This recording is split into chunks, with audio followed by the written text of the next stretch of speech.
Welcome sa DRS 2.0. Fresh at nagbabagang happenings bang hanap mo? Mga padabarkads man yan o mga trending topics? Pwes, sagutin natin yan.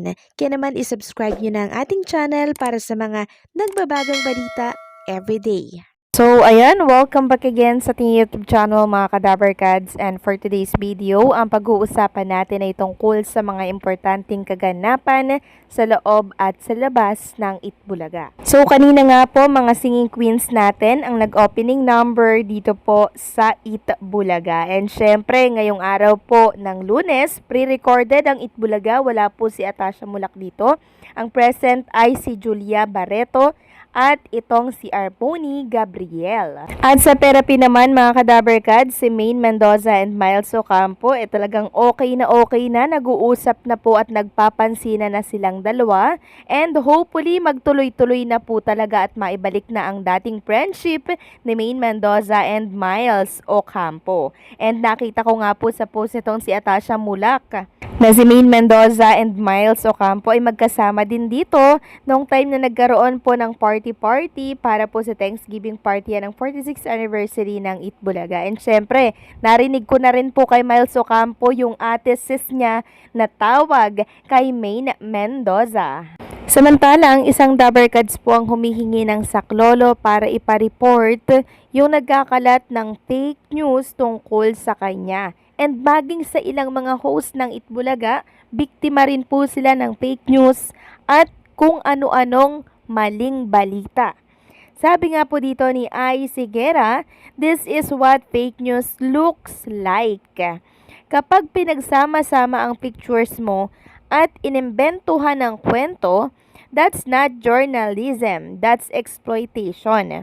It hurts even more when people use your grip to make content and earn from your fame. Hindi po totoo ang kumakalat na post na yan. Please help me report the page. Marami na rin po silang ginagamit na ibang artist para lang kumita ng views. And unang-una mga Kadabarkads, number 1 na biktima dyan si Bossing Vic Soto, si Maine Mendoza, and si Atasha Mulak. Ginagawan sila ng kwento na wala naman pong katotohanan. And mabuti na lang si Dabarkads ay Sigera, umalma po siya. At isa itong page na to sa nagkakalat ng mga malipong balita tungkol sa Dabarkads natin. Sabi niya pa dito, right now, I'm choosing to focus on what's real. And what's real is this. So, ito po yung page mga Kadabarkads, Padillas Place. Sabi dito, crying many people are worried about what happened to Ai Sigera. Tapos ginamit po yung umiiyak kunwari si Ai Sigera, mga Kadabarkads. Tapos ayun, content na. Kaya nananawagan po siya na i-report nyo daw po itong nagkakalat ng maling balita. And also, nag-promote na rin po si Dabarkad Ai Sigera ng tungkol sa kanyang album na Being Ice is going to be released on Friday, August 8 po yan. These are the song I wrote about truth, healing, and becoming. And on September 12 and 13, I'm inviting you to my concert, Being Ice.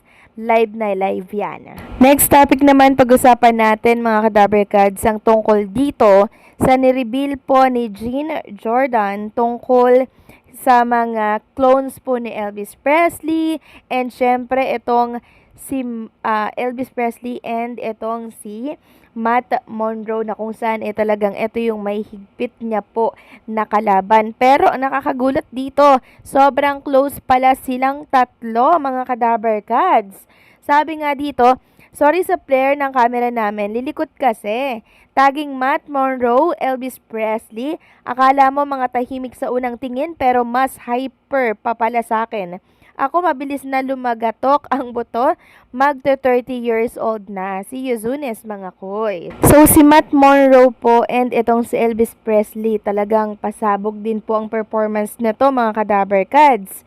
And eto yung iba or ilan sa mga kalaban po nitong si Jean Jordan, si Lucky Robles, and syempre si Dulce mga Kadabarkads. Once na manalo po itong si Matt Monroe and si Elvis Presley. Sana makapasok sila dahil ang hula nga po ng ibang mga netizen natin na Dabarkads, mas matindi, mas mahigpit ang labanan. Next topic naman, pag-usapan natin mga ka-Dabbercads ang tungkol dito sa isa pang Dabbercads na kung saan ay nasa asa po. Yes po mga ka-Dabbercads, tama po ang inyong naririnig. Inireveal po yan ni Ai Sigera na tumapak po siya sa ASAP. Siguro kahapon to mga ka-Dabbercads at plinex nga po yung kanyang dressing room.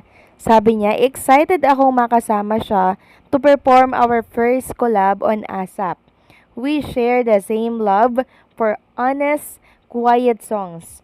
No presentations, just feeling. Kilala niyo ba siya? So nakaka-amaze lang mga ka-Dabbercads dahil itong si Ai Sigera po ay nakakapag-guest na po sa iba't ibang mga show dito po sa ABS-CBN, sa TV5, 'di ba? At ang nakakatuwa dyan, yung katapatan po na programa ng Itbulaga, never siyang mag-guest doon kasi nga po malaki po ang respeto niya sa pinagmulan niya, which is dito sa Itbulaga. And syempre sa Tito Vic and Joey, si Bossing Vic Soto, tinuturing niya na po na ama mga ka-Dabbercads, kaya hindi niyo yan mapapag-guest sa katapatan po na programa ng Itbulaga. Samantalang ang Lionheart TV mga ka-Dabbercads ay meron pong inireveal for Atasha Mulak and Kai Caberido. Sabi dito, known for his psychological thrillers, reveals a new facet of his mystery and bad genius the series. While the series bears none of the overt noir shadows of his past works, its suspense is no less palpable. Every glance, footstep, and eraser's wife carries latent danger. Caberido lends into a kinetic rhythm that rarely poses, building tension not from violence but from consequence. The stakes feel personal and systemic. This is academic revelation painted with cinematic precision, and Caberido proves he's not just a psychological craftsman, he's a born thriller architect. So, ang dami po nagagandahan mga ka-Dabbercads dito po sa The Bad Genius series ni Atasha Mulak. Sobrang bagay na bagay po sa kanya yung kanyang role, and syempre nabigyan ng hustisya yung pagganap ni Atasha Mulak sa napakatindi at napakahirap po na role noong mga totoo po na gumanap dito. Pero nalagpasan po yun ni Atasha Mulak at ng iba pa pong mga karakter dito po sa The Bad Genius. Kaya kung hindi nyo pa po napapanood itong Bad Genius ni Atasha Mulak, nako mga ka-Dabbercads, panoorin nyo na po itong The Bad Genius dahil hindi nyo po pagsisisihan ito dahil sa ganda naman po ng kwento, and syempre yung eksena po, yung role ni Atasha, sobrang husay ng pagganap niya dito. Kaya kudos kay Atasha Mulak at sa mga kasamahan niya po sa naturang series. So, paano mga ka-Dabbercads? Hanggang dito na lamang po ang update natin. Maraming salamat sa patuloy na pag-support.